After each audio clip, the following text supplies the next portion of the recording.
This is the future.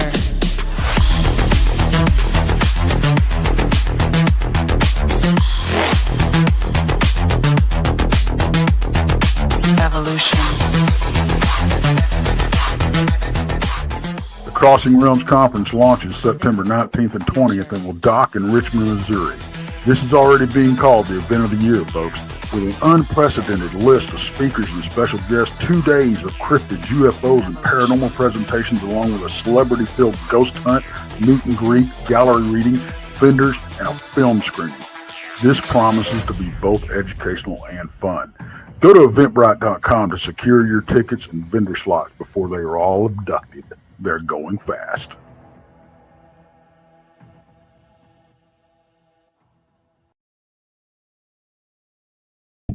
Well, hello, everybody, and welcome to Beyond BMR. How's everybody doing this evening, or wherever you are around the world? As I got to find out. There it is. There's my banner. Welcome to the show with BMR and Krista from the Blondes and the Booze Paranormal Podcast. We have a great show. We got Miguel Ramirez from Sasquatchtheory joining the show. It's going to be a fantastic show. If you've yet to subscribe to his channel, you can find him on Sasquatchtheory on YouTube. His link for his awesome YouTube channel is posted in this show. Of course, if this is your first time here, please subscribe to bigfootmichiganrob on YouTube, the Blondes and the Booze Paranormal Podcast on YouTube, Texas Front Porch, Our Paranormal World with Monica Rollins, Donnie Cho Says Stuff, Paranormal Paul, and of course, Josh Turner over there on PRT. Thanks for everybody for coming in. You can also find us on Spreaker Podcast, Apple Podcasts, Google Podcasts, Spotify. Wherever you find podcasts, we are there. Also, everybody, the Super Chat's open. It's a great way to help support what we all do around here. Thank you for that in advance. Also, you can become a BMR pirate, mateys. Arr, join the many.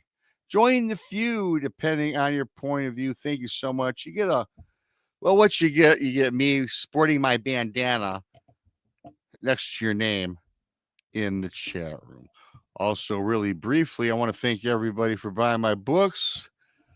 Bigfoot Mr. Rob presents True Cryptid Encounters, Book 1 and Book 2, both found on Amazon. Simply type Bigfoot Mr. Rob in your Amazon browser.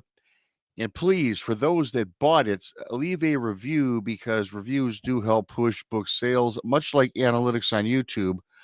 When you give the thumbs up, when you leave a comment, that helps promote the shows across the board. With that being said, I'm going to bring up the lovely Krista. Hey, what's going on? You say it. Happy Tuesday. Happy Tuesday. Yeah, glad to be here. My internet has been holding out, so hopefully I get to stay on the whole show. Yeah, I was about to ask you. You've had some really... Oh, man, it's been awful. You've been kind of like I have used to be in the past. Well, I still have problems with where I live. The power is always a problem, and it goes out. And then I had a power shortage, and I couldn't do a show or something. You remember, and it was like, my Lord. Now you, well, thankfully that you've got everything hopefully up and running. I hope so. We'll see. And what I do is I get on the phone and I tell people I need the computer. That's how I make my money. Right. Yeah, I'm a little overboard with that, but just to let them know, hey, you're costing me dollars every time you're down. Which is true, because even like my daytime job, sometimes I do work from home. Yeah, well, so me too as well. And it's like, I got people I contact with this other gig that I do, and it's like, oh boy, come on, Yep. It's always during work hours. Always. Yeah, always. So when you don't want it to happen. So, but other than that, can I say something really, really quick? Well, yeah, go ahead. Of course. I see BJ is in chat, and I wish I had it right here by me. I don't. I put it up, but she sent me and Brandy both some Bigfoot poop, and it's actually cat toy with catnip. So thank you, BJ. Oh wow! Okay, awesome. Yeah. BJ also sent me a copy of her book, which was really cool. That I got like last month. which is very cool. Go check out BJ. You can find her on her Facebook if you're interested. She does a lot of cool things thanks to BJ. Yes. Shout out to BJ. Yes. Shout out to BJ. So again, tonight's show is gonna be a great show. Looking forward to having this guy on with us. He's from Missouri as well, Krista, and I'm just going to not waste any more time, and I'm gonna bring up Mr. Ramirez. Hey. How's it going, everyone? Very good. Going good. How are you doing, man? I'm doing excellent. Thank you so much for asking. Yeah, well, thank you for for coming on the show. I know you're a busy guy. You're busy with what you have going on every day, and I appreciate you taking the time to join me and Krista for the show tonight. So thank you so much. Yeah, it's no problem. Yep. Before we get started, I've got to say I'm gonna embarrass you just a little bit, Miguel. I did a show with Miguel on his channel, and you were very professional. I was so at ease with you during that entire interview. So yeah, thank you for that. Just let you know in front of everybody, all the millions of people watching, right? But seriously, you have a fantastic channel. It's always entertaining, Yes. full of great information, something new and fresh every time I watch, because I did turn on the alert bell, everybody. The alert bell, please turn on your alert bells. And you have a great show. So I commend you for that. He I absolutely appreciate it. does. I've been a fan of Miguel's for quite some time now. So to get started, it's always the easy question. It's like, how in the heck did you even get started with not only the channel, but what made you fascinated with the topic of Bigfoot? Well, the cryptid creatures got me into it, obviously, and I've had these experiences. These experiences throughout the years and or throughout my life, and I never knew what it was. I just always thought it was someone playing a prank out in the woods, or trespassers, or just some unknown creature, animal that I couldn't identify. But the first experience that I had was whenever I was probably about 12 years old. I was sitting in my bedroom. I had the window open. It's probably around like 9:30, 10 o'clock at night. And it was during the summertime. And I don't know, I was just sitting there on my computer watching TV.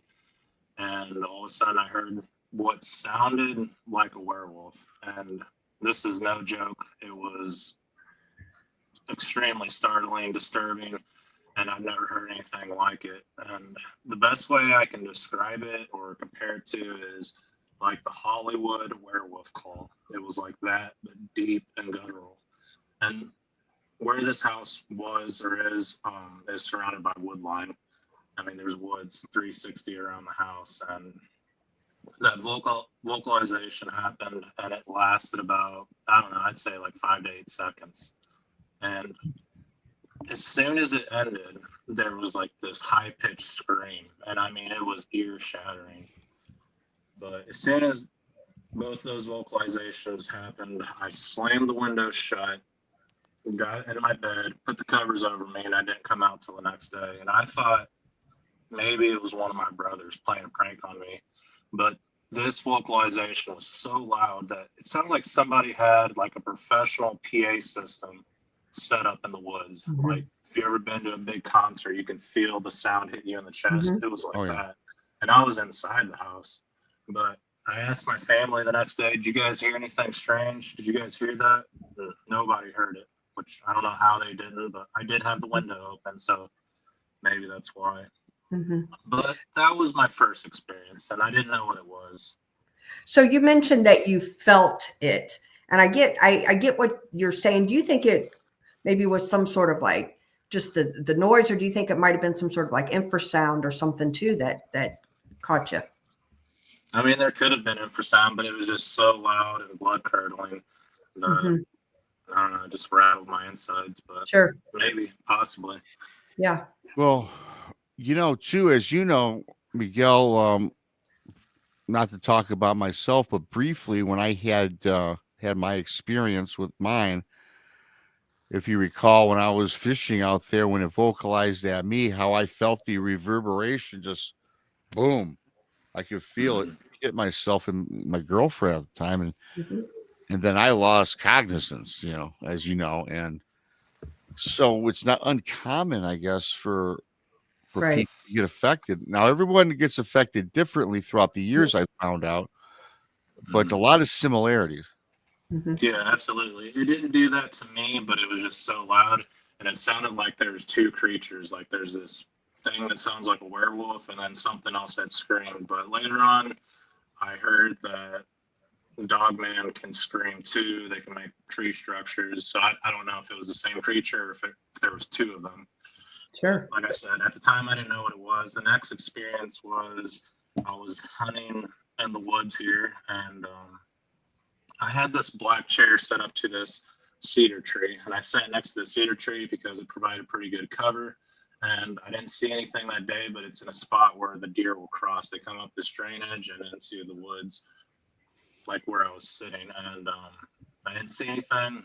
Went back the next morning. There was no wind, no rain, nothing, no bad weather. I mean, it was just a calm night. But I went back the next day, and that cedar tree was snapped about 7 feet high, and the top was laying right there by my chair. And I mean, you could smell the cedar, like how fresh the break was. And I just thought to myself, that's weird. I do remember chuckling, saying, maybe it was Bigfoot, because I've heard of Bigfoot at that time, but it was just more of an inside joke that I had for an explanation. But I just thought, that's weird. And those were my first experiences where a lot of things take place later on. But the next one after that, which is probably a few years after the cedar tree break, I'm in high school. Me and my buddy Bruce we're out of school, we're driving, road tripping, and enjoying the evening. And we're on a highway called Highway KK. We're going to the Merrimack River. And as we're going down the highway, it's starting to get dark by this point. He drove a Crown Vic. It's kind of like a police interceptor car. It was like an old one.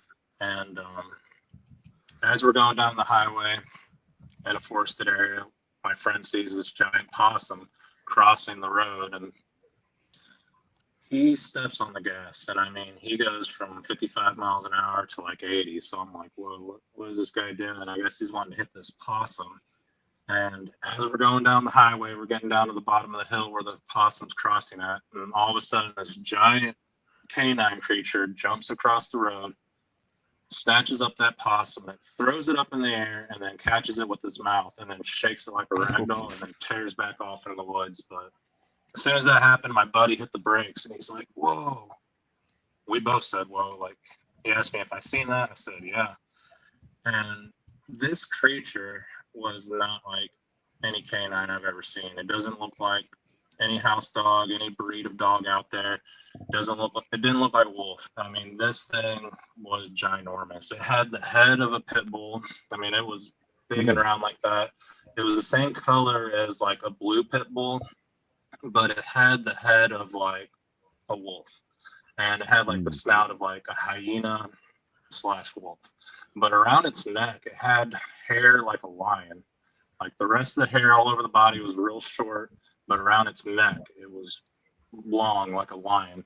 But I mean, its chest was huge, built like a lion. And I mean, it was the size of a lion. And what I remember was the chest. I mean, its muscles were very defined, but the back end of the creature kind of tapered off, and it had like, I don't know how to explain it, kind of like a chihuahua. Like the back legs were a lot smaller than the front. Right. I mean, it's just kind of a weird description, but yeah, the head, it looked like a wolf or a hyena or a German shepherd, but it was all this, like, it was the color of a blue pit, like this bluish gray color. Was it low to the ground when it was on 4 legs? It was on 4 legs the whole time. And how? I don't think it could stand up on 2 legs. Like I described the back legs, it was just really awkward. How tall maybe from the ground was it? I mean, it was bigger than you're at. I guess if you were trying to compare it to a size of a wolf, it was bigger than a wolf for sure. Yeah, like if you seen a male lion at the zoo, it was that size. Oh, No geez. Oh, exaggeration. wow, that's good size. Yeah, when you see a lion, you're like, whoa, that thing's huge, or a tiger, like it's big, Mhm. a lot bigger than what you picture in your mind when you see him on TV. It was like that. Right. So that's how you immediately knew that this was no dog. But the strange thing was, we just left and never really talked about it again. Years later, I asked my friend Bruce, like, hey, do you remember that dog that we saw on Highway KK? And he said, Yeah. no. I'm like, what? Yeah, he didn't remember, which kind of blew my mind. And, Yeah. I've been waiting years to ask him about that so he could confirm it and say, yeah, I remember that. But Yeah. he didn't. So Yeah, I don't know if he's that. just. Yeah, I know that area too. Have you thought maybe about, because that area of Missouri is also known for the Ozark Howler. Yeah, I've thought about that. Either this was the Ozark Howler or a Hellhound. And for many years, I didn't know what it was until I encountered Sasquatch. And then I started learning about other cryptids like Dogman, Sure. Hellhounds, the Ozark Howler. And I was like, that's what it was, because this show popped up on YouTube and it was about Hellhounds. And the guy had like a photo of one. It wasn't a real photo. It was like probably AI. But the one in that photo was jet black and it was all black, but it looked identical to what I had seen. And taking reports on Sasquatch theory, people bring up this hyena creature and they describe it exactly like what I'd seen. Yeah.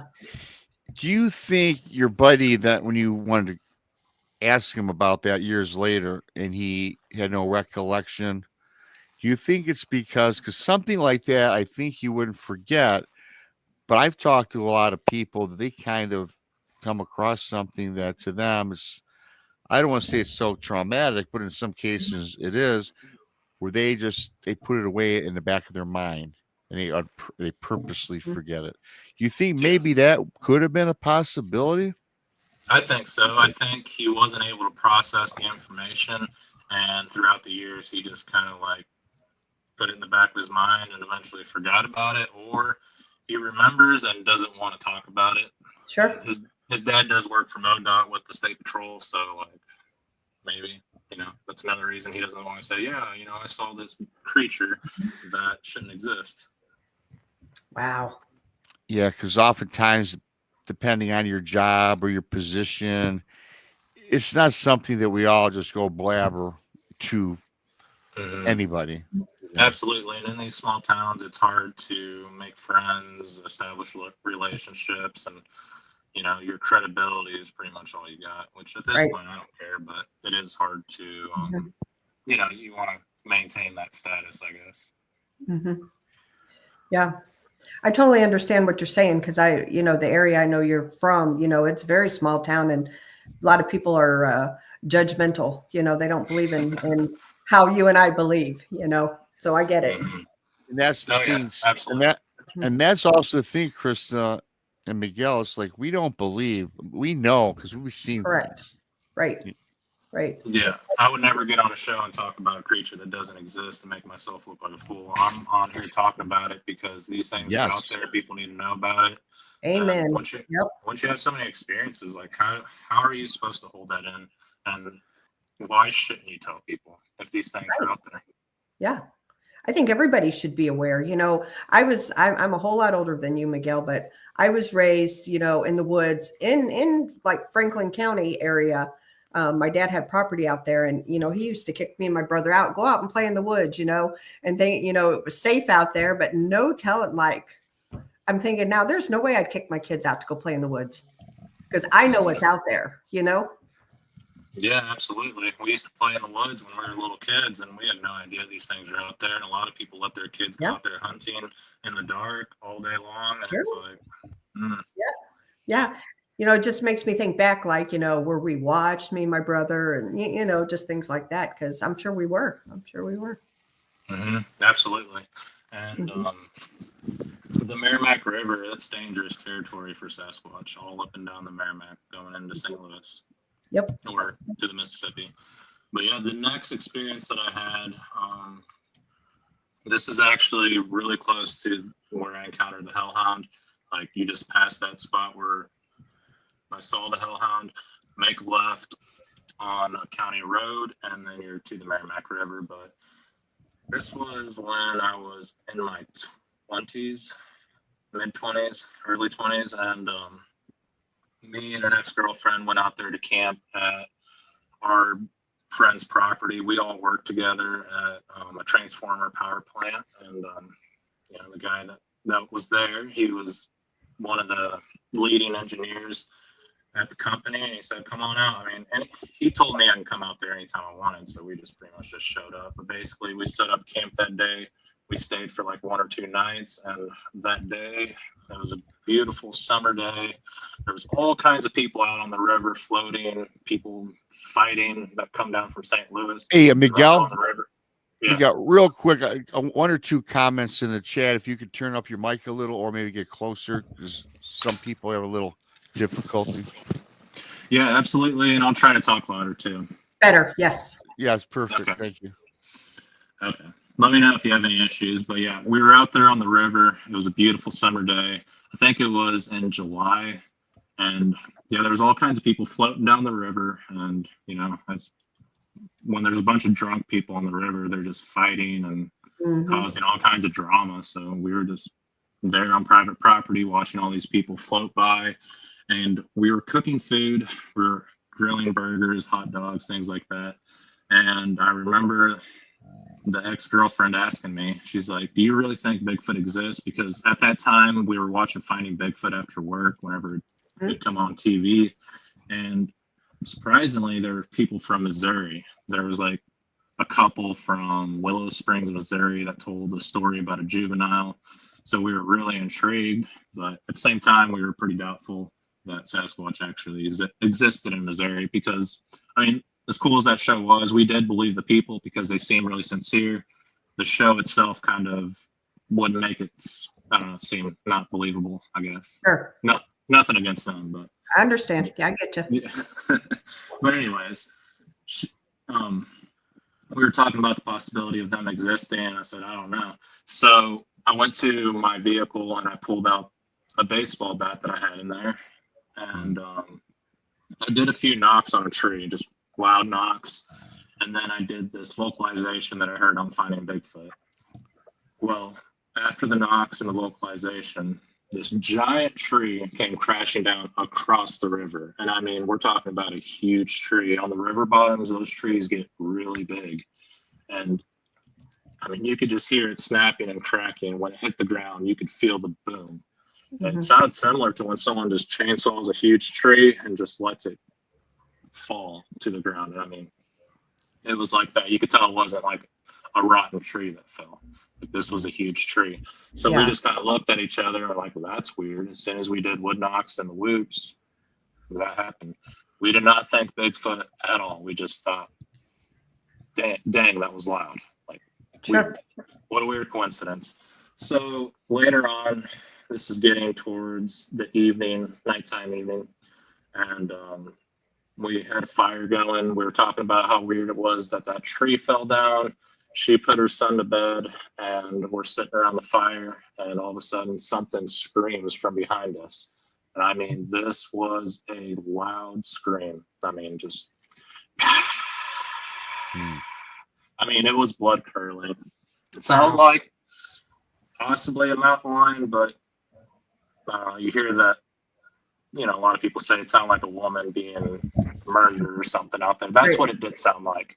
And it sounded like something off of Jurassic Park. It sounded like a huge creature, and it was terrifying.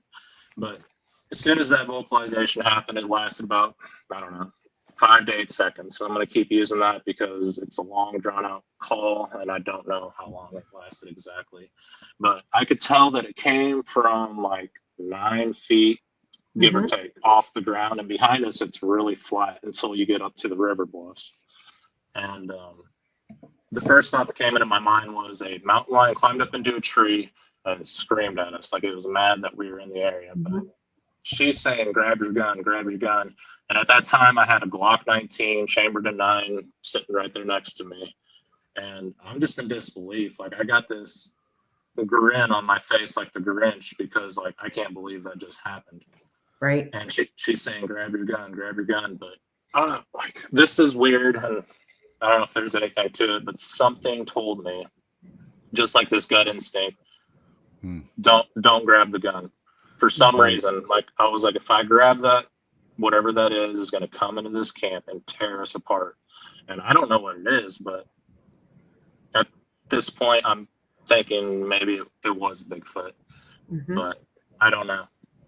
Yeah, You know, it really- was strange. Really briefly, and Krista knows this, your first instinct 98% of the time is your accurate, your correct instinct, because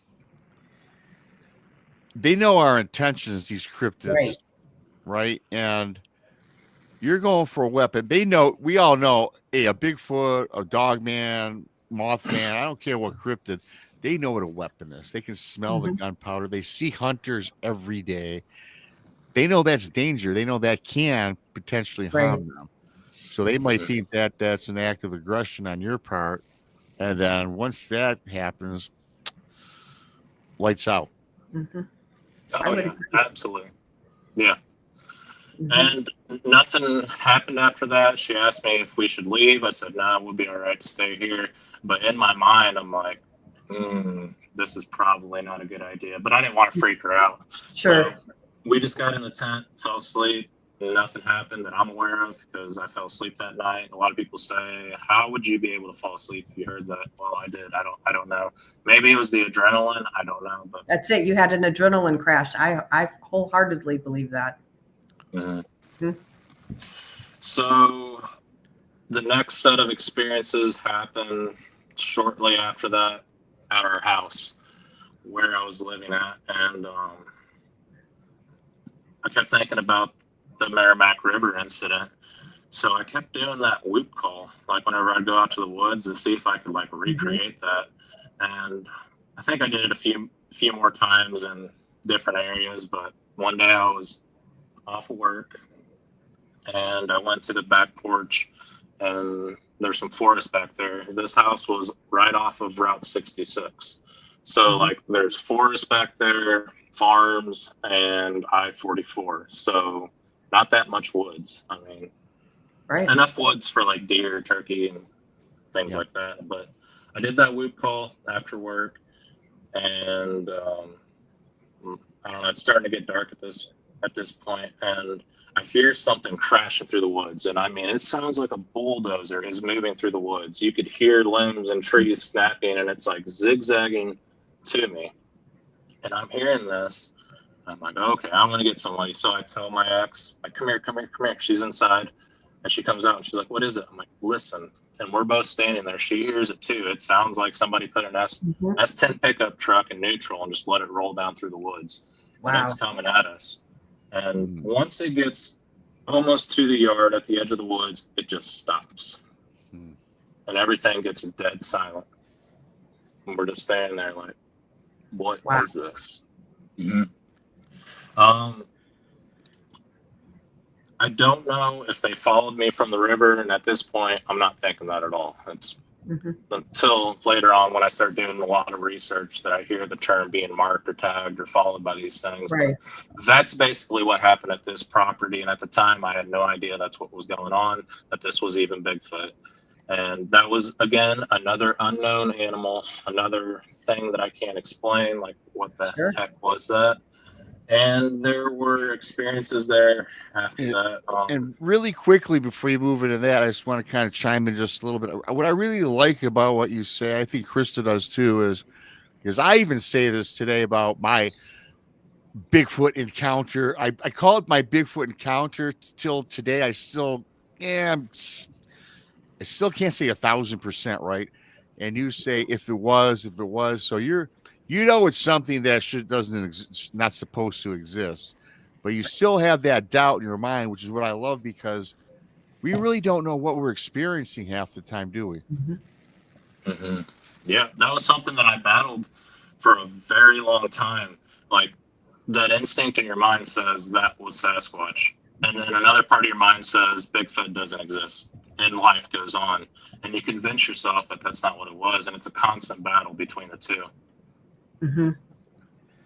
Yeah. Okay. So the next experiences that happened at that house, something would come up to the window and tap on the window at nighttime, and you could hear nails clicking on the window, click, click, click, click, click, click. And, That's scary. yeah, it was. Yeah, And the whole time, I'm thinking this is like paranormal stuff, like ghosts, demons, things like that. And there's a good reason why I was thinking that. But that happened like 3 or 4 times. And the last time I did that, I was prepared. And I had that Glock 19 sitting right there on my computer desk, and I heard it one night. Click, click, click, click. I mean, this is loud. Like, if you, like, you know how women have longer nails? Like, if they clicked on a window, like, that's what it sounded like. And I grabbed that. Or vampire. Yeah, or vampire. Remember Danny Glick of the Salem's Lot movie? You guys see that? I do. Click with the nail on Yeah. the buddy. Oh, creepy, creepy. Oh yeah, for sure.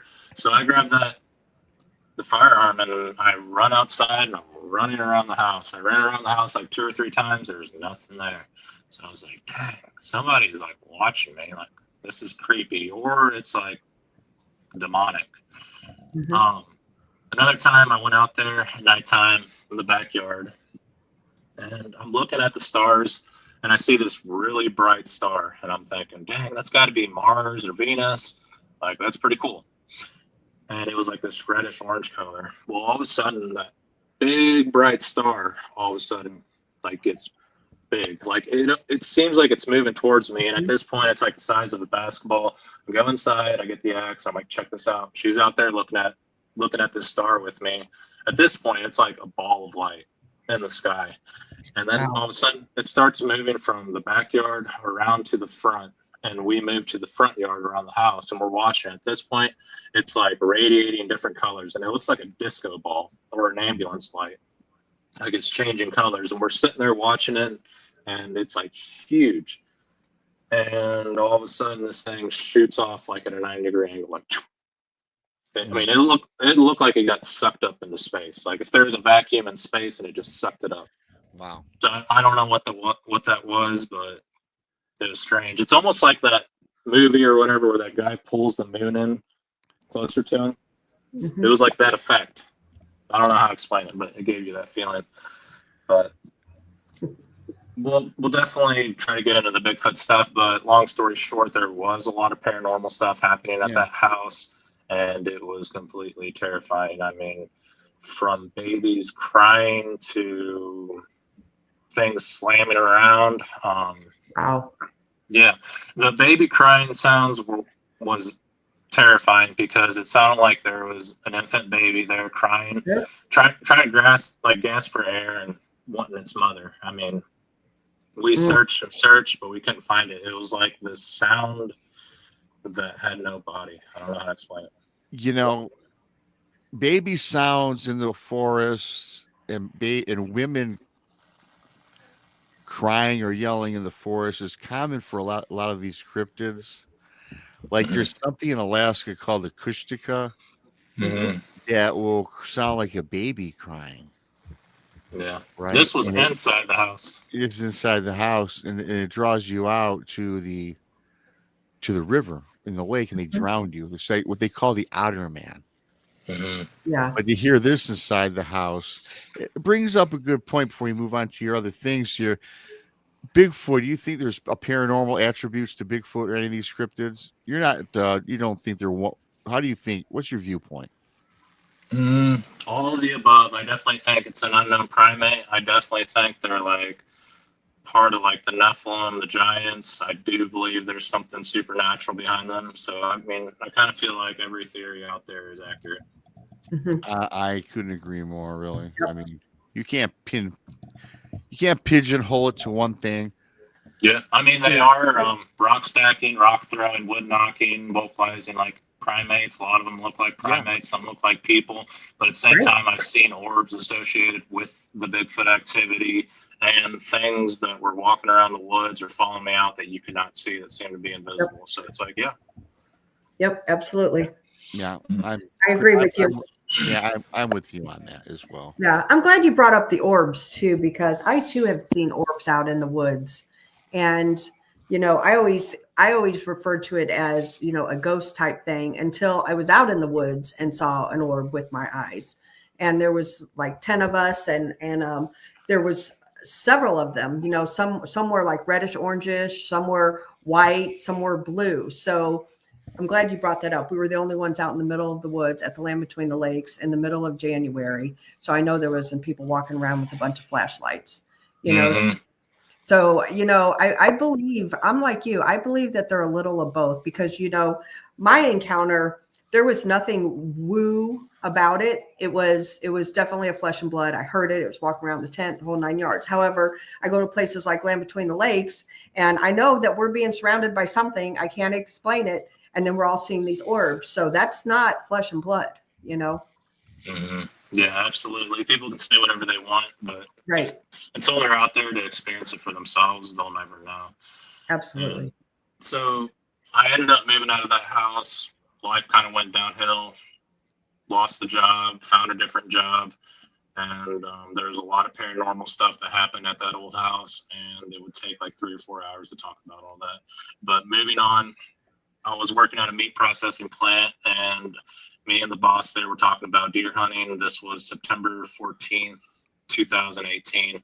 And I remember that because it was the day before opening bow season. And I asked my boss, like, you know any good areas on public land that I can go hunt? And he's like, oh, yeah. He's like, I know an area.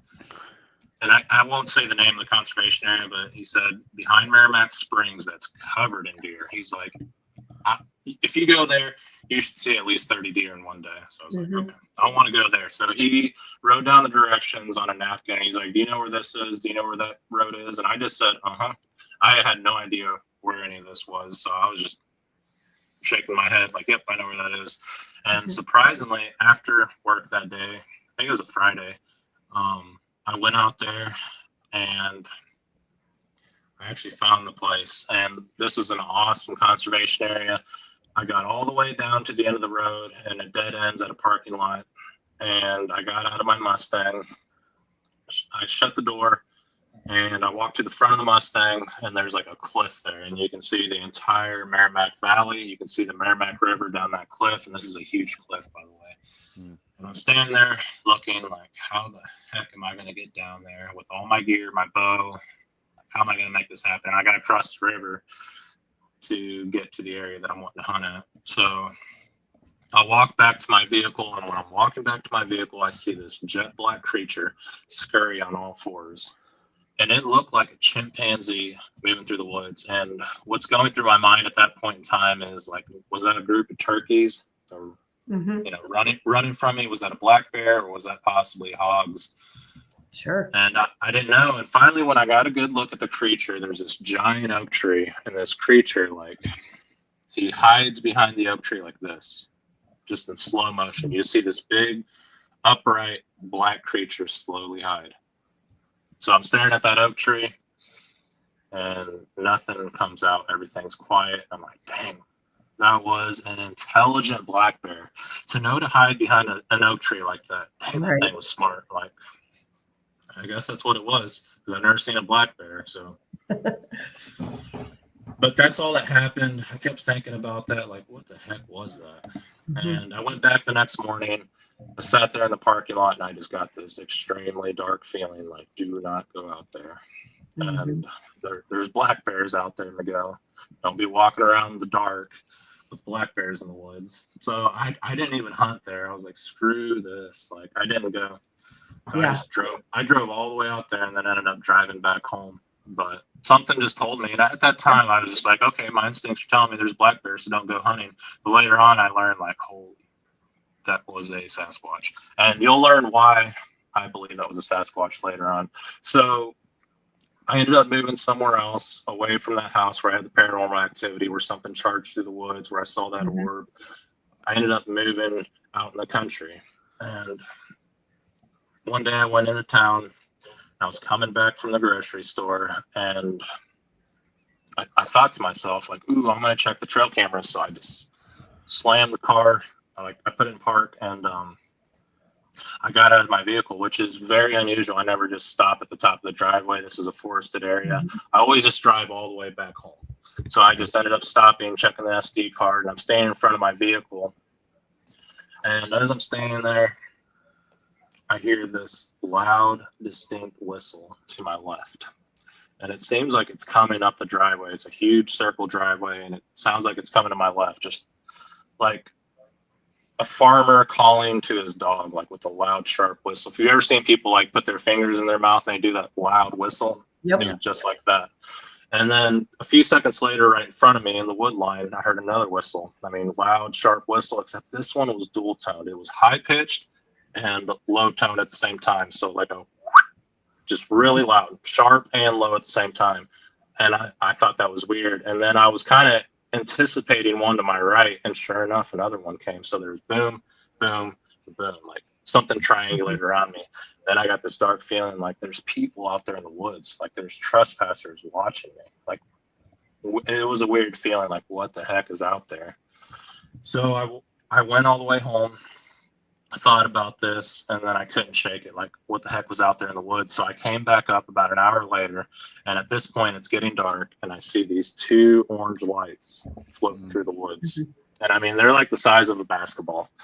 And I thought, like, ooh, there's people. There are people out there. They're walking with their cell phones in their hands, or like there's two people with lanterns walking through the woods. But I was like, either way, if it's people with lanterns, that's creepy as heck. Like, I'm not going to pursue them. I definitely got this dark feeling, like, do not follow those lights. Like, don't follow them.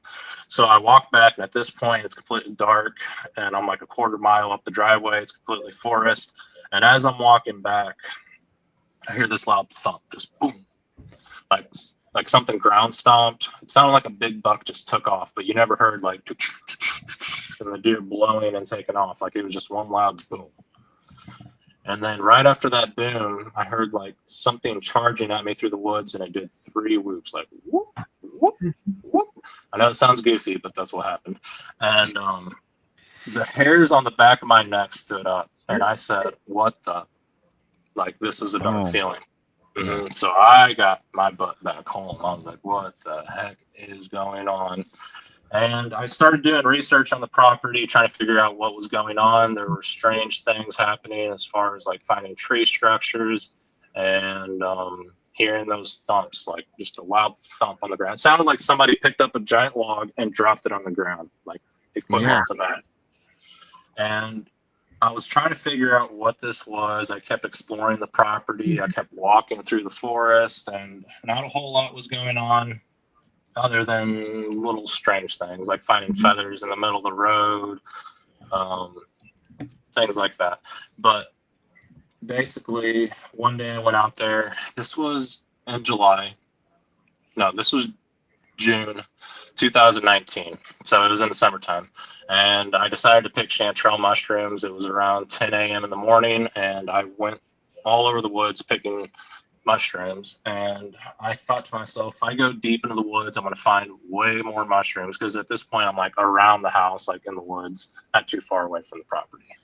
So I go deeper in the woods, don't find very many mushrooms, and I think to myself, okay, the mushrooms were growing pretty much out there in the woods around the house. So I came back, and as I was walking back home, I'm starting to see the driveway. Like you can barely see my car and the driveway through the woods. And I hear something to my left, and I'm like, okay, I look, there's nothing there.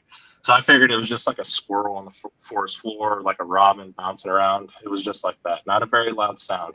And I hear it again, and then I look, and this jet black creature that's crouched down stands up, and he just starts walking. This thing is about 7 to 8 feet tall, maybe even taller. I'm not sure. But he was jet black, round head, almond black eyes. I mean, like a demon, like a shark, like a Brahma bull. I mean, just like demon looking eyes. Yeah. He had like a flat nose, big brow ridge, long thin lips. And what I really remember is that jet black color. I mean, this is like, you've never seen a black like this on an animal, because it's so black. Like you think you have, but you haven't seen it. So yeah, and I got to tell you really quick, I hate to interrupt you, great stories. I think those black, like doll's eyes are creepier than, you always hear about the red eyes. Yeah. It's creepy, the demonic, you automatically think. But those black, lifeless eyes, to me, that's scary. That's scary. It was. They were like ink black. But he's walking, and he's not running. He's not coming towards me. He's like quartering away from me. But when he walked, this is something that I can specifically remember. When he walked on those oak leaves, he made no noise. You didn't hear like Right. it was silent. It was silent when he walked. That was the scary thing. And by the time I saw his back as he was walking away, he had like these whitish gray stripes going down his back. He had 2 of them from his shoulder blades down to above like his butt. And it reminded me of like a skunk or like a lemur. And Wow. as he was walking away, sorry, I'm getting like choked up talking about this. He would like look at me. He'd give me like this look over his shoulder, I guess to see if I had a firearm, if I was pursuing him. And he looked at me like 2 or 3 times, and he walked through the oak trees. And when he walked into the cedar trees, he completely disappeared. And I froze. Like there's fight or flight or freeze, and I froze. Like I didn't know what to do. Like I was just fixated on this creature, and Wow. I was just blown away. Like, wow, they do exist. And as soon as he disappeared into the cedar trees, like I snapped back into reality. Like, what the heck did I just see? Like, did this really just happen? So I'm almost to the driveway. I run back into the yard, and I run through the yard back into the woods because he's going down to the creek bottom, and I try to cut him off. I don't know why I did this. I guess because I couldn't believe what I had seen. Like, did I really see that? So I step over the barbed wire fence, and I'm in the woods, and I'm standing there, and everything's super quiet. And I take 1 step forward in the woods, and I hear this thing blowing. It sounds like a horse, like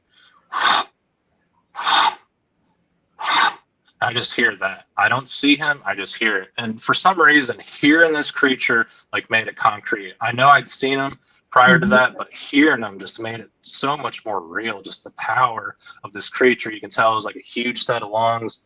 Sound like a giant caveman. I mean, honestly. So I just took another step back into the yard over the barbed wire fence, and I walked to my house. I was like, no way am I going to follow this thing. Like, this thing is real. Like, holy crap.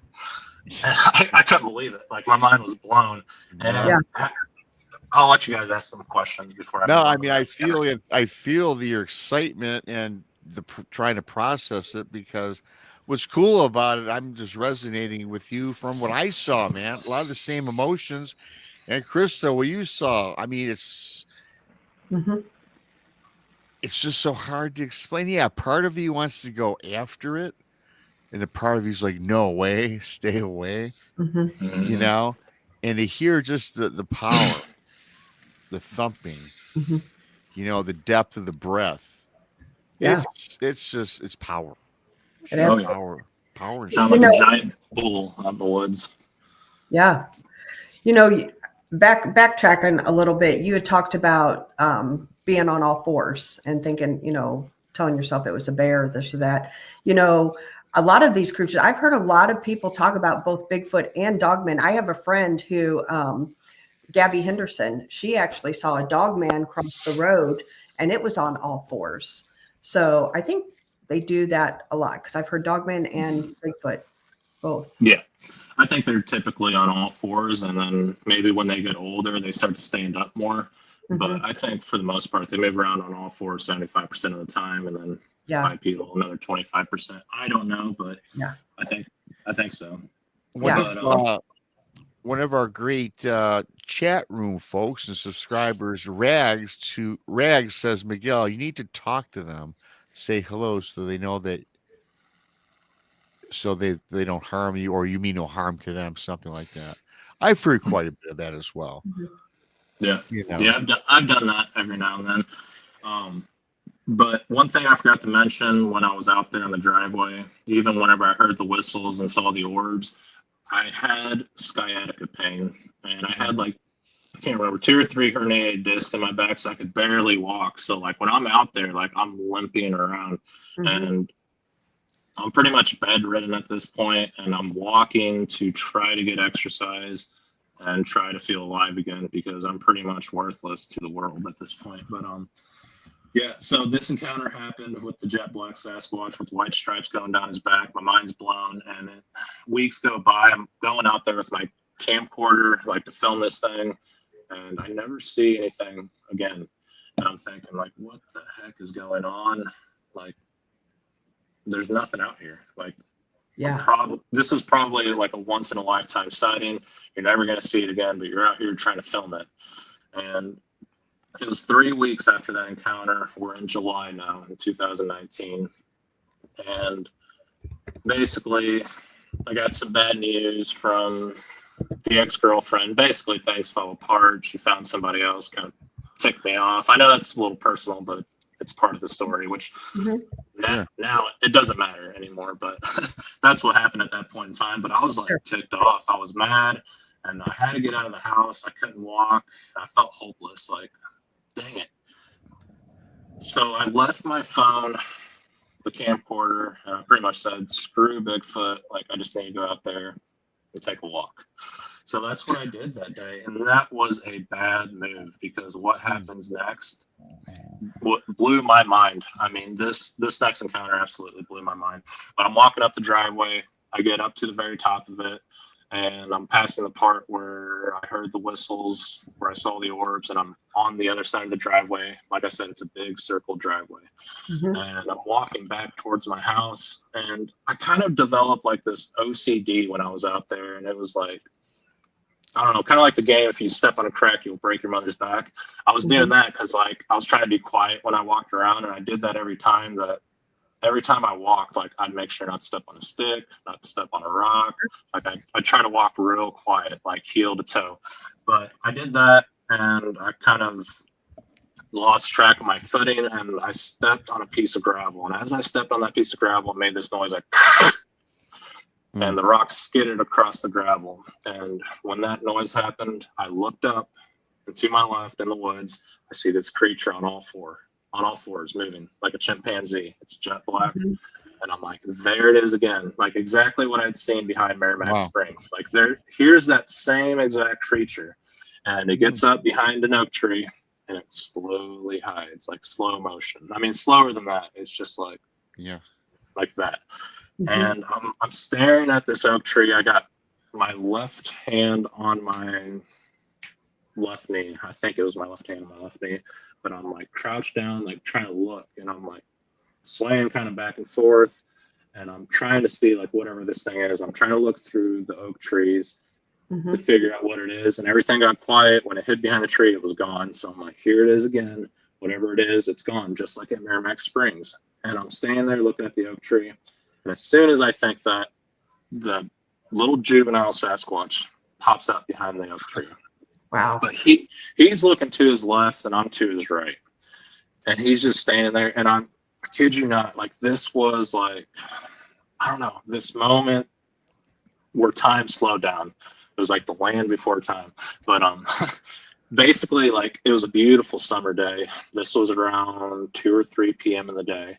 And you could see like the rays of sunlight like beaming through the forest, and like it's hitting this creature. So it was like this all-inspiring moment.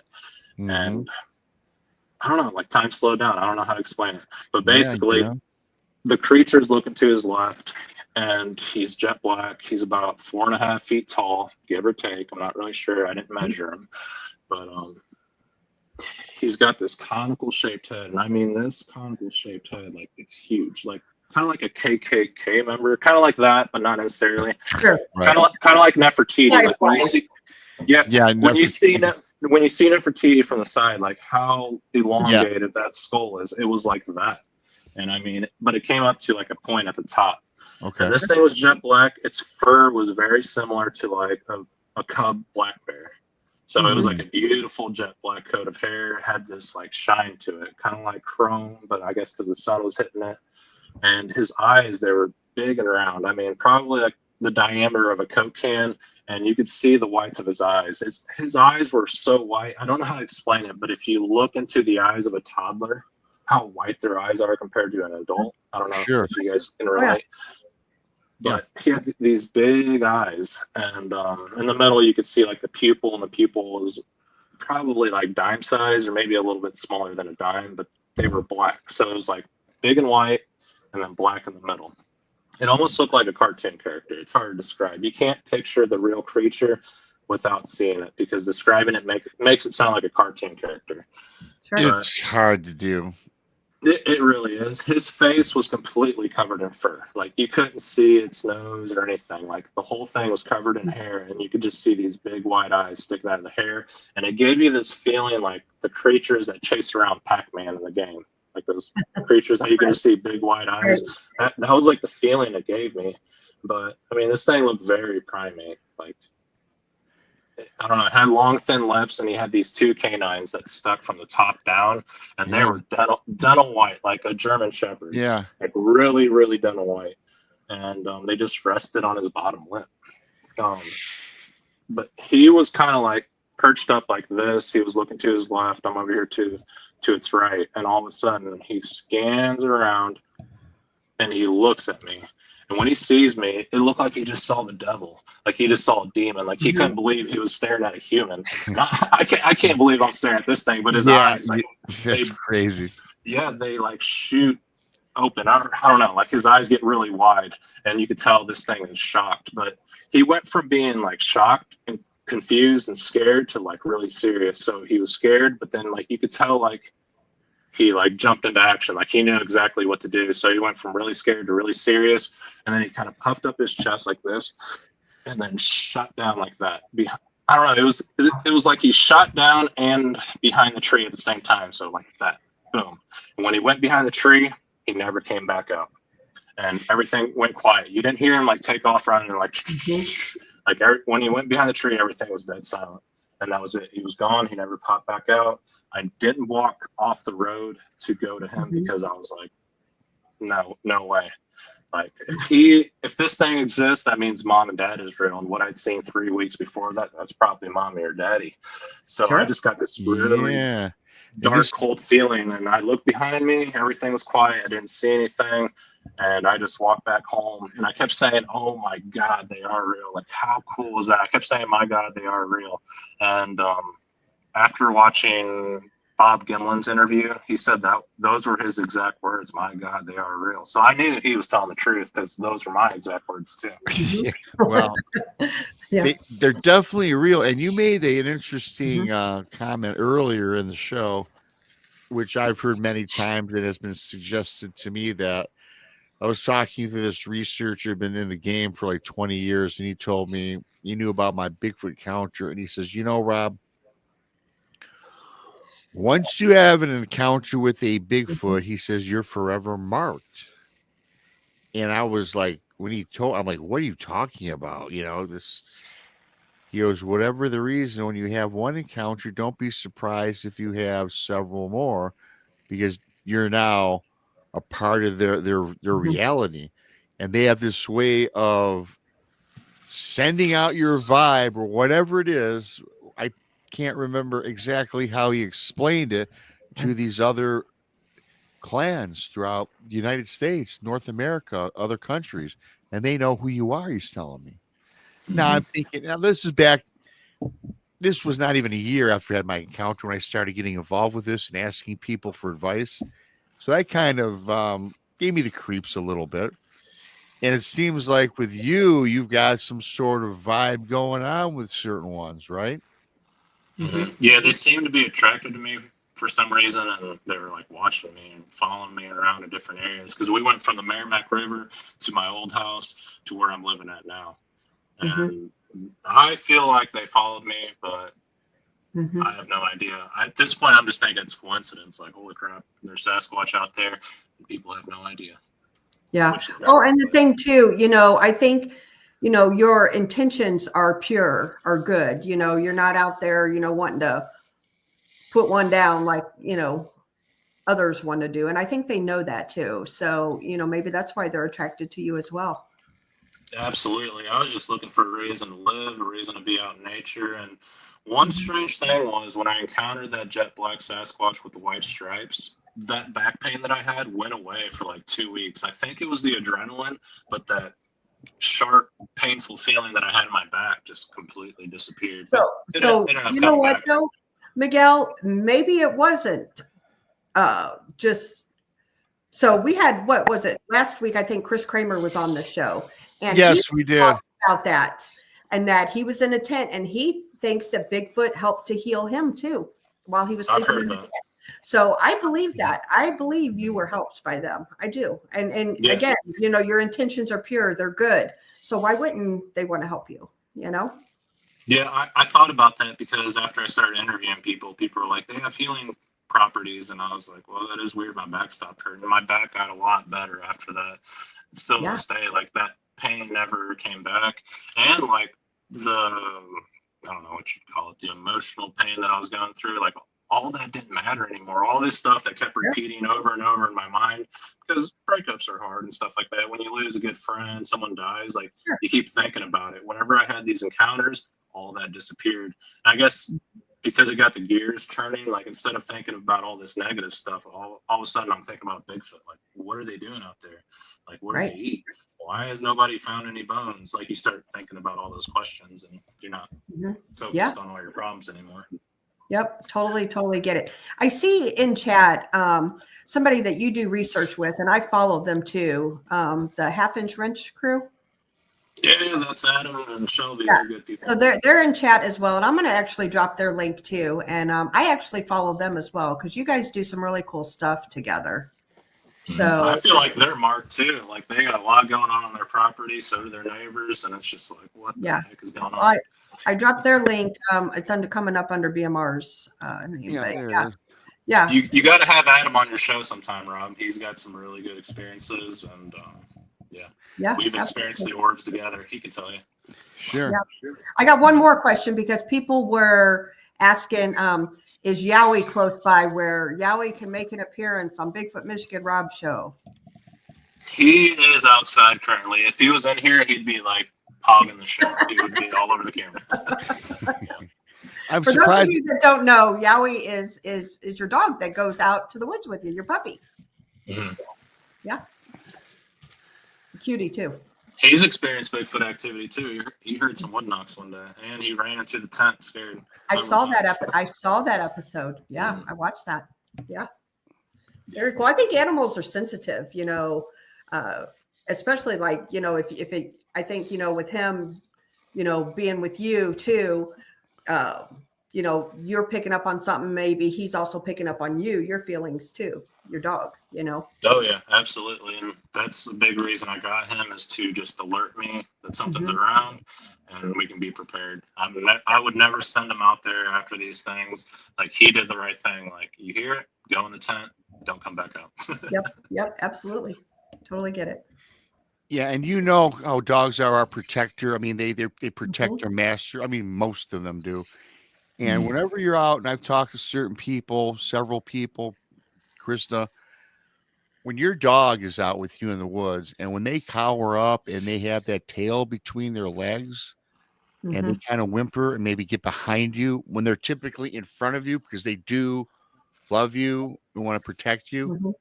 When they do that, something's going on.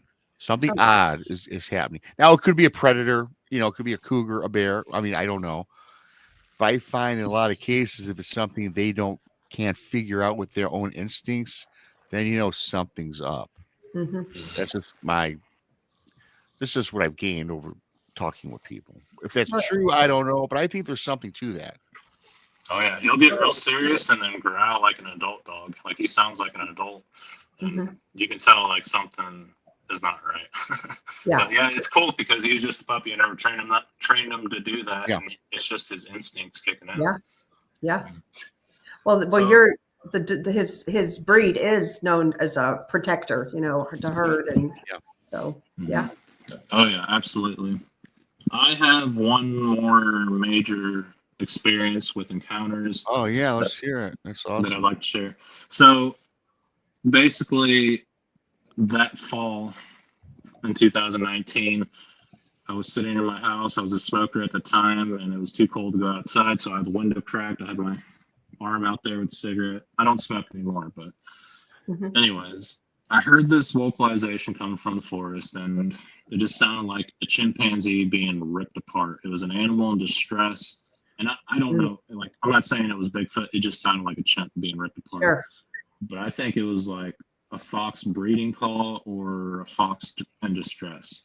But the sound is going off, and I'm wondering what the heck it is. And all of a sudden, this fox comes through the tall grass, into the yard, and back into the woods. So I'm like, what the heck? And the whole time, this creature is vocalizing. So I'm like, maybe it's foxes. Like, I just saw a fox. Maybe that's what it was. And then a few minutes later, another fox comes out of the woods, and he's like real low to the ground. And he goes through the yard, back into the woods. I'm like thinking, what the heck is going on? Like, something is hunting these foxes. And then a few minutes later, a third fox comes out of the woods and does the same thing. And the whole time, that thing is still vocalizing. So I'm like, okay, maybe there's another fox out there in the woods. And then whatever it is, it doesn't stop. Like, the distress call is going on the whole time. And to my left, all the way across the yard into the woods, I hear sound like a big group of deer ran up to the edge of the wood line. So I pull out the spotlight and I shine it on what I think is deer. And there's probably like 7 of them, give or take. I'm not sure exactly how many there were, but you could see a bunch of sets of eyes, and they're all swaying back and forth. And I'm hitting them with the spotlight, but that's the only thing you can see is like this yellowish green eye shine. And they're just swaying back and forth. I'm like, that's got to be deer. The deer probably ran in and checked this distress call. Like, they think like maybe a fawn is in trouble. I'm thinking there's no way it's Sasquatch because they're like 3 or 4 feet off the ground. The eyes are. And as soon as I think that, like, it's like whatever it is read my mind. One of the sets of eyes goes up like an elevator. And this is the scariest part. It went up to 12 feet plus, maybe like 13, 14 feet. And it went up like an elevator. And I just thought, like, holy crap, that is Sasquatch. And there are bigger ones out there. Like, what I had seen, those are probably females. Like, this thing was huge. It's like what people describe in Alaska. Like, that's how tall it was. Right. And I'm just shining it. All I can see is the eye shine because it's not penetrating into the woods. It's just penetrating like the outside of the woods, and their eyes are lighting up. So all of a sudden, over here to my right, these creatures are all to my left. It's the entire clan. I hear over here to my right from into the woods. You can hear like it's getting closer and closer, and you can hear the footsteps coming from far away, getting closer and closer, and it's just getting louder. So I know that another one's coming, so I take the spotlight and I shine it that way, and I'm just focused into the woods. It's so thick you can't see anything, so I find like this gap in the trees. There's a big gap in the woods, so I just shine the spotlight over there, and I can hear the creature coming. And he's, I guess, joining this group. But when he walks across that gap, it's like, I don't know, 7 feet tall, give or take. And it's like this whitish gray color, all white and gray. It's not like albino white, but it's not completely gray either. I don't know. It's hard to describe. Sure. But this one had a round head. He had no neck. And I mean, it was built, it had those black eyes too. I don't remember its eyes shining. But I only got like a side profile of him, and he never looked at me. I had him completely shined, like I was hitting him with the spotlight, and he never looked over at me one time. He was just focused on that whole clan of Sasquatch. And he joined up with them, shut the window, and I was like, oh my God, they're out there. Like, when you know that they're outside your house, you don't want to go out there, especially at nighttime. Sure. Like, I'm out there looking for them during the day, and here they are at nighttime, and I won't go outside. I was just terrified. I was completely filled with terror. And that was the thing. When these things showed up and I heard that sound like shh, and I said, maybe that's a big group of deer, they were all on all fours. The whole clan was completely on all fours. Mm-hmm. Wow. Because how low they were to the ground, and then that one that stood up. Yeah. How many do you think there were? Anywhere from like 7 to 9. Jeez. Holy smokes. Mm-hmm. Yeah, so that was the whole clan. And looking back on the situation, I got the feeling that whenever I encountered that little juvenile, like that ticked them off. I don't know if he brought his family and was like, keep looking for me, and this is who you're messing with. Or That'd be scary. yeah, or like there's some type of connection there. Like they wanted to see me. They're like, look, there's that human I saw. I don't know. Yeah. Well, I mean, that would kind of go through my mind, and yeah. Well, and then that just to see what type of person you are. Like, was my child in danger around this person, or you know what I'm saying? And maybe just to kind of like let you know, hey, we know who you are, so be nice, or you know. Mm-hmm. You want to pick up Yeah. that vibe, get that energy, feel your energy, whatever. Mhm. You know, perhaps I guess I'm just throwing things out there, just things I've heard and Yeah. experienced. Really, Yeah, it was like either they brought their family and was like, "Who saw you?" Like, you Yeah. take me to that guy that saw you. Like, we're gonna show him who's boss. Or it's like that's it, like that shirt, and it has like a Bigfoot, and it says, "I saw a human, but nobody believes me." Right.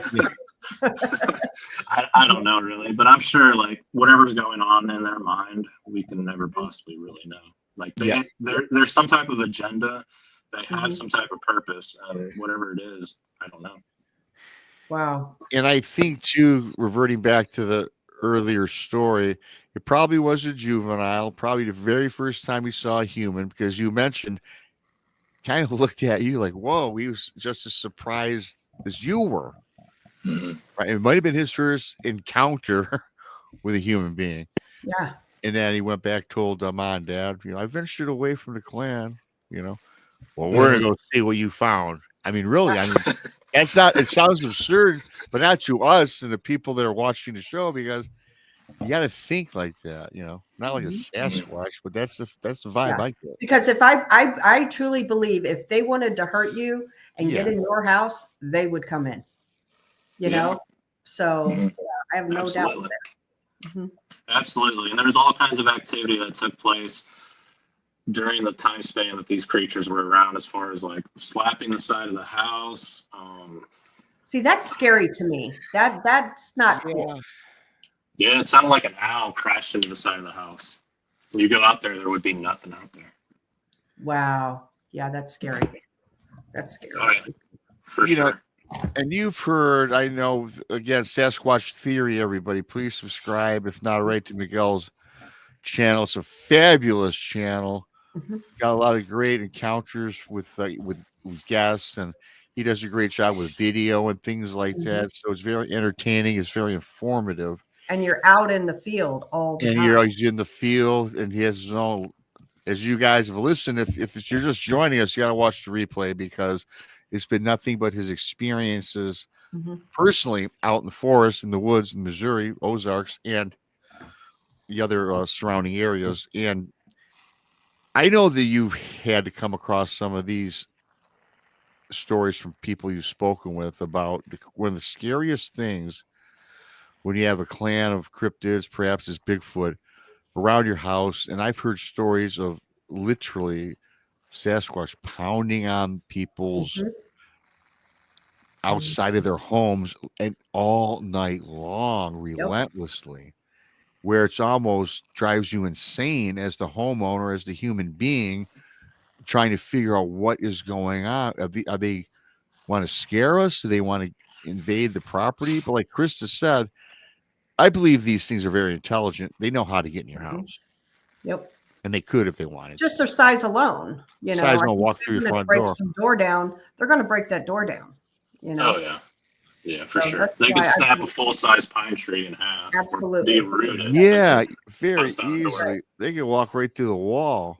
And then some people, we've heard the accounts where they might not wreck your house. They might just materialize inside your house. Never know. That's scary. Transfer that energy. Use that quantum energy. Yeah. There's a lot of people talk about where they can just convert that mass into energy and go wherever they want. A lot of people suggest how they can travel so fast. Yeah. Get from point A to point B, which would take you and I an hour to hike to, which they can get to in a matter of minutes. Right. They say they're super fast. Absolutely. There's a question Anelia has, and I think it's a great question because I've heard of this too. People, she says, question, do they come to Miguel in his dreams? I've only had one Sasquatch dream, even after these encounters. Like, you would think I would have nightmares, but I never have. But I was researching a guy's property at an area called Little Indian Creek. I think that's in Franklin County. Yeah. But he was having terrifying encounters, like where they were looking through the window and smashing the side of his trailer. They took his dogs. He had to like shoot them, and they ended up taking his other dog. But there was an area back there on this giant power line strip that went through his property, and I had this dream, and me and my buddy Joe were back there on the property by this power line strip, and I saw this Sasquatch walking across the ridge. For some reason, like, this thing was just massive, but its hands were like blurry. I don't know how to explain it. Like, when he walked, its hands were like blurry, but I didn't think much of it. I actually like took a nap during the day, and I woke up and I was like sweating. I was like, dude, that was scary as heck. My buddy Joe that was in my dream with me, he messaged me. He's like, I had a really scary dream about Sasquatch. And I was like, dude, I had a scary dream about Sasquatch. Wow.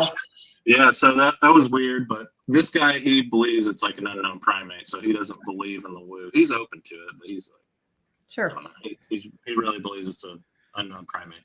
But when I told him about my dream, he acted like it was no big deal. And I was like, that's weird. To me, that's weird. Yeah. I don't believe in coincidence, so No. yeah. And really what it comes back down to, because I know you and I spoke about this several months ago when we were together talking, and today my viewpoint from 2018 through 2025, especially with talking with people for the most part and just diving into the subject, I think everything comes full circle with the paranormal. You know, you mentioned orbs and Sasquatch. Well, that's certainly, we've all heard of that. The paranormal element, the supernatural element. I think everything is intertwined somehow with all of the paranormal phenomena associated with cryptids.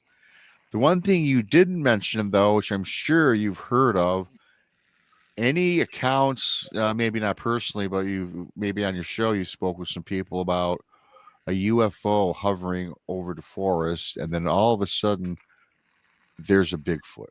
You ever hear things like that or get any stories like that? I've experienced strange things like that. Like, I'd be having Sasquatch activity in the woods, and there'd be strange lights up in the sky at the same time. Wow. So it's like, oh, this is happening over here, but this is going on over here. Where do I go? What do I do? But I mean, a lot of it didn't. I mean, how do I say this? Like, there were instances where there was stuff going on in the woods and in the sky, but for the most part, it wouldn't all happen at the same time. But the strange thing is, I would see UFOs where I've had my Bigfoot encounters. Okay. Where I heard that dog man whenever I was 12 years old is the same place I'm living at now. So, like, where I ended up hearing that werewolf ended up being the same exact spot where I had my Sasquatch encounters, which is strange. Where I've seen the UFOs, I had a giant triangle. This was actually last year, and I was trying to film these UFOs with my camera, and they're just really hard to do that with the night vision camera. But I ended up going inside the house, left my camera in there, walked back outside, and when I was coming back inside, and when I looked up, this giant triangle, black triangle, floated over the house. I mean, this thing was huge. It was going from north to south. Yeah, it was huge, and it had 3 bright lights, but the back right light was like this bluish white color. The other ones were like white, but the back right one was, I don't know, it almost seemed like the earth was moving backwards, and this thing was like, I don't know, like still. I don't know how to explain it. Like, it was pushing me and the earth backwards. That was the feeling I got because it was so huge. Wow. I watched it for like a good couple minutes. Wow. That is something. And you know, we hear a lot. What is this now with these triangles? It seems like when I talk with people now, everybody, well, not everybody, but in the circles that we all run in, the triangle UFO seems to be the most predominant one we hear about now. Remember when we were kids growing up? Like me, I saw a UFO, and it was a saucer-shaped UFO that reminded me of, quite frankly, the UFO that the Robinsons traveled in on Lost in Space. I seen that in my yard, hovering above the yard. In fact, our whole community saw it. It made the late night news that very same day. And again, I'm not a ufologist, and we don't do a lot of UFO stuff on the show. We have some guests on, but what do you think that is? You think that it's just their technology's upgraded? You know, because it's the. I mean, I'm just throwing. I know it's totally off the subject now, but we're getting close to the end. I don't know. What do you make of that? I believe it's all connected, and I believe there are other dimensions, and everything is connected, but not directly connected as far as like aliens and UFOs traveling through dimensions. Same with Sasquatch living in their dimensions, and it's the same with like paranormal activity. Like whatever the pilots experience of the Bermuda Triangle, that's the same activity that's happening like at Skinwalker Ranch. There are other dimensions, and these things are coming in and out of those dimensions. That's my theory, but Yeah. I don't know. Oh, I respect it. I mean, I agree with you. A couple other questions just rolled in for you really quick. Yep, What I was start one. I think you start Annie's. Um, And Ella, she has I Yes, guess there's a another general question for everybody. yeah. Questions. So that I don't know. so If humans can manifest poltergeists, is it possible that Sasquatch can manifest orbs? Why I not? think so. Mm-hmm. I mean, like when we die, sometimes like the house can become haunted. So when the Sasquatch die, if they're human-like, why can't the woods become haunted? Like maybe there's Sure. like ghosts of Sasquatch or I don't know, entities. yeah, no, I think they can, Annie, and I also think there's kind of the opposite because now Krista and I we've always talked about this. I think the paranormal element in the forest, Mm-hmm. they know that you are out there searching maybe for Bigfoot or cryptids, or Yep. you're an enthusiast. I think a lot of these paranormal entities can draw on that energy and manifest themselves into a Sasquatch when they're really not. If you think about that, that's kind of scary. Yeah. Like a skinwalker. Yeah, there you Really? go. Quite possibly. That's scary. That's something I don't want to come across. That or a Wendigo. No, the Wendigo, no, not Yeah. in a million years. You have another question here. Question: what are you hoping to find going forward or do with your search? Good question. Just answers like anyone else. I think it'd be really cool to get the next patty footage with like a 4K camcorder, Sure. really good quality. I think it'd be neat to come across one of these things, like one of their bodies. I'm not for shooting one, but if I found one that was deceased, I think that would be really cool. But Mm-hmm. that's kind of what I'm looking for whenever I'm out in the woods. I'm kind of going above and beyond tracks and hairs and getting like little DNA. Yeah, I hear you. I understand that. And I got a question for you, which we don't have enough time to dive into this fully, but yeah, it'd be great, right, to get the next Patterson Gimlin film, and even back, and people still debate that and say they made that up, which I think is hogwash. I think that's the genuine. That's the original, actual man. Patty. Yep. That is full blown, 100% in my mind. True. That's what they look like. They look like a guy in a suit. I mean, that's what these things look like. Mm-hmm. If you were to get that Patterson Gimlin film, again, this is a long topic, but just a brief answer. I don't know that I'd want to show it just because people would think I'm hoaxing. Because you know how many people out there say you can't even throw a picture on the internet without someone saying it's fake or it's AI. Now we have the incredible invention of AI that can create anything, although we combat that now with the great invention that we can run those pictures through AI software and debunk them now. Thank God for that. I don't know if I'd be reluctant to show it. I think I'd sit on it for a while. Yeah, you would want to sit on it for a while, and I definitely have a plan as to how I would release it to combat that. So there's definitely a plan behind it all. Not that I'm wanting to hoax anything, but if I did get footage, how would I release it? What would I do? And how would I go about it? For sure. Yeah, for sure. Because you could have the authentic, oh my gosh, look at this. I got it on camera. And then it's like, yeah, I got to hurry up and show this. Then you could be like, hey, you know what you saw and what you filmed. Right. But the thing is that plan of what, it almost makes you feel like a hoaxer because you got to come up with a plan where people think you're not full of bunk, right? See, I'm that person though. I don't care. I know what I've encountered. I know what I've witnessed. You know, it's as JoJo, she says, you know, and I agree with her what she says. So as long as you know your truth, you know, Yeah, you that's know the only thing that matters. And you know, that is the only thing that matters. And I agree with you 100%, Chris. I don't care if people believe my Bigfoot encounter. Not big deal. It happened. Take it or leave it. You know. So that's what The I'm magnitude of getting something on film like that you know is the truth. Still, you know, there's reservations as far as, oh no. You know, perfect example, Bigfoot Michigan Rob channel. Oh, guess what? Rob, all of a sudden, he wants to boost his viewership. Look what he's got. But people think like that, and you got to guard against it. And so be it. That's okay. That's on them. You know, that is on them. Knowing your truth and know that you're doing it for the right reasons, and you know that it's real. Who cares what anybody else says or thinks? That's the way I see it. And I am in agreement with that. And again, this could be a 2-hour conversation, a lot of different avenues, but. Really quickly, I wanted to thank, before we run out of time here, SoCal Squatcher, Mickey G, and Aniela for your awesome super chats. That's most appreciative, not expected, but always appreciated, you guys. And I guess there's another question I seen. Did we ask this Bigfoot Fadez podcast? What kind of thermal equipment or tools are you hoping to get next? Next in line is the top of the line thermal drone. So I'm going above and beyond with the next drone. I'm doing a lot of research to get the right one. And I mean, just high-end gear from here on out. Yeah.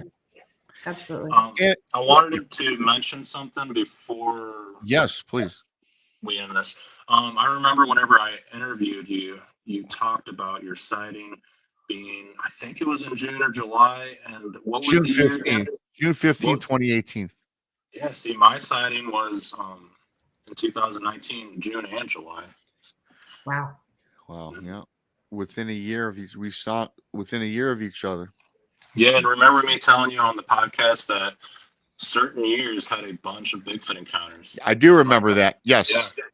And 2018 and 19 were like really high up on the charts. Yeah. I can't remember where I found it. Some research. Yeah, I remember you investigated that and you saw a spike in activity. And I think you even told me, I mean, because Miguel is great. I mean, he's got a plethora of great content and a lot of people he's had on and so on. And do you find with those folks too, because I know sometimes you get the years and dates, do you find that they all relate that way as well on that curve? Yeah, absolutely. A lot of people that I've interviewed, they mentioned 2019 and June and July. Wow, see, like, weird, strange. For some reason, there was like a skyrocket in encounters. That is something in that time frame. Yeah, crazy. Yeah, there's other years where there's like nothing.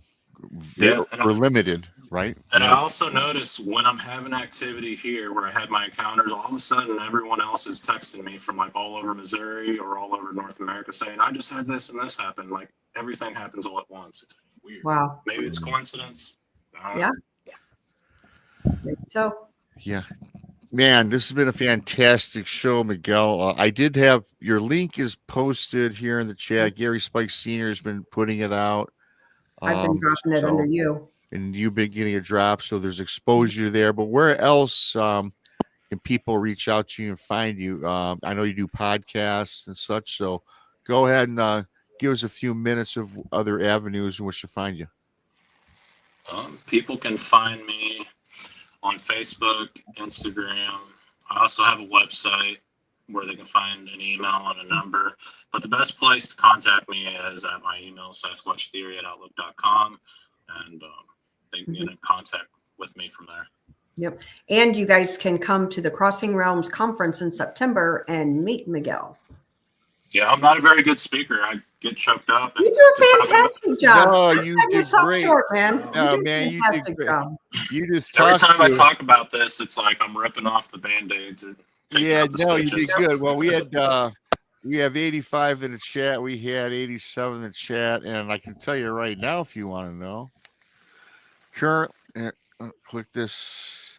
Currently live, we've got not bad number. We have 309 people listening live right now, all around the United States and wherever else. So there's a lot of people watching, a lot of people.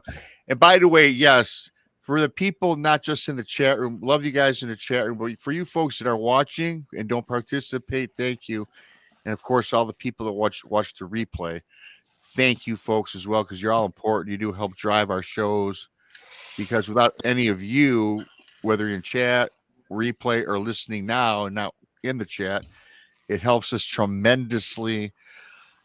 Leaving comments helps us, and hitting that like button. So go subscribe to Sasquatch Theory. If not already, you will love it. It's fantastic. A lot of great video, great stories. Miguel is a great storyteller. You did great today, buddy. And it's just a warm up for your big engagement. And when we meet you in September coming up. Yeah. Well, absolutely. actually, I get to meet him before you, because we have something we're doing at the end of the month. So, oh well, not put it out yet, but just stay tuned. Yeah, okay. Miguel's channel, to Blondes and Booze, you'll see. Dad, Chris is always one step ahead of me. I know, right? You know. I got to up you one. You know. Yeah, I know. Well, you keep me on my toes. Trust me. Fantastic show, Miguel. I appreciate you. You're always welcome back. And again, I'll look forward to meeting you after Krista, I guess. Yeah. All right. Sounds good. It was a pleasure being on the show, and I appreciate everyone for listening. Thank you, everybody. When you leave, if you haven't already, hit the like button on your way out. Talk to you later. Yep. If this is the one I believe.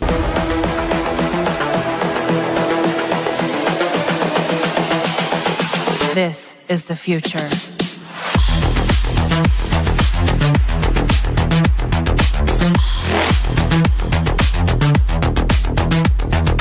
Evolution. The Crossing Realms Conference launches September 19th and 20th and will dock in Richmond, Missouri. This is already being called the event of the year, folks, with an unprecedented list of speakers and special guests, 2 days of cryptids, UFOs, and paranormal presentations, along with a celebrity-filled ghost hunt, meet and greet, gallery reading, vendors, and a film screening. This promises to be both educational and fun. Go to Eventbrite.com to secure your tickets and vendor slots before they are all abducted. They're going fast.